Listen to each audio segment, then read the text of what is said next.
My presentation is called Projects That Help Students Solve the World's Problems.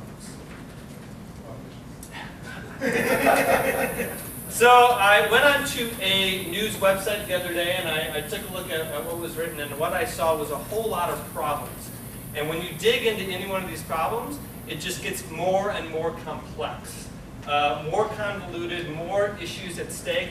And really what I realized is that the world is full of problems. Fortunately, as math teachers, as educators, we are in the business of making problem solvers. So how do we go about doing this? Well, if students learn by doing, what are schools doing to help them build problem solvers? Unfortunately, the traditional answer to that question is we give them questions to which we and many others already know the answer. It's this funny game that we play where we quiz them to see if they can get to the same conclusion that many others have done before. However, I'm going to propose a different way to approach this problem of teaching problem solvers. I do this project called the Inflatables Project.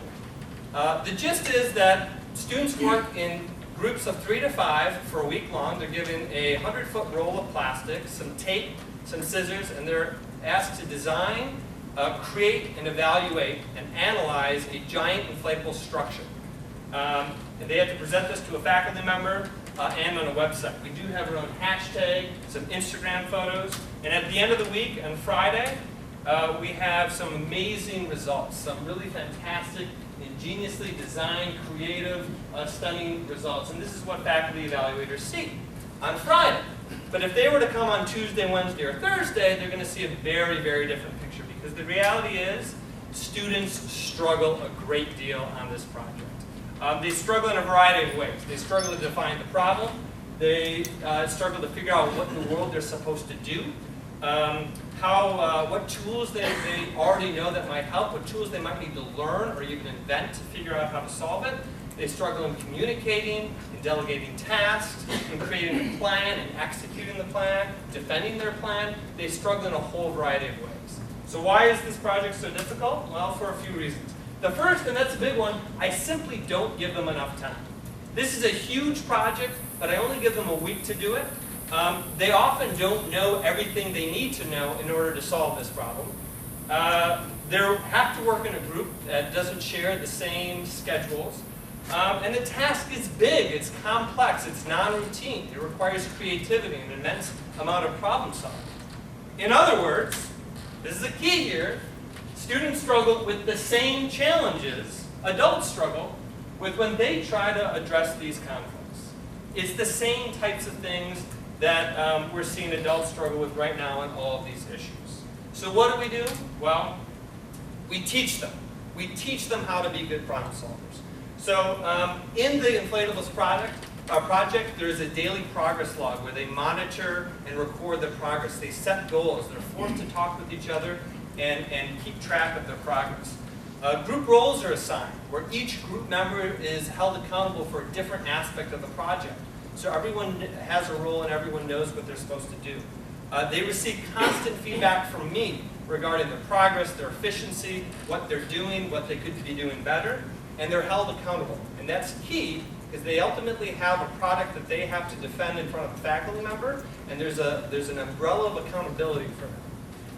If you go to this presentation later, you can actually see a video.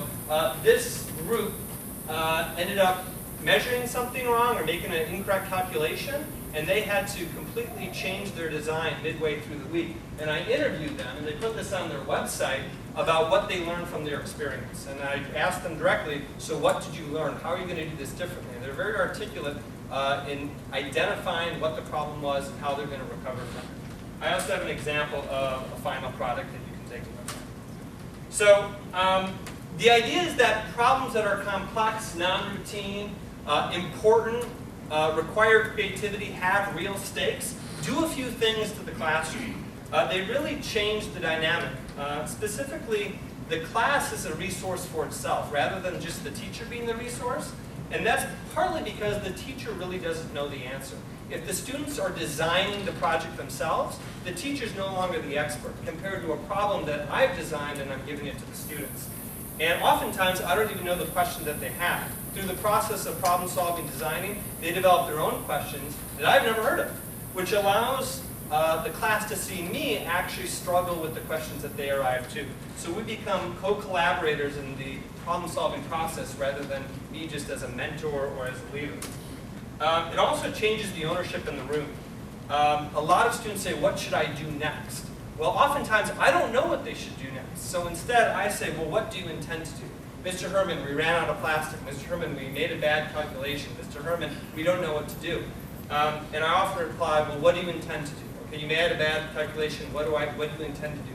They actually have to own the problem with this type of project. And finally, they're more real world. And by that I mean, the inflatables project is not a real world problem because adults make inflatables.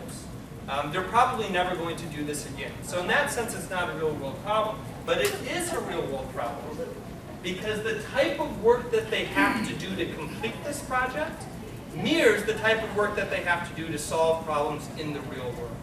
So real world problem for me isn't about the content, it's about the process, it's about the type of work that they have to do. The collaboration, the communication, the problem solving, the initiative, the adaptability, the agility. So if we're going to tackle problems like this, we need students who can take on projects like this. Thank you.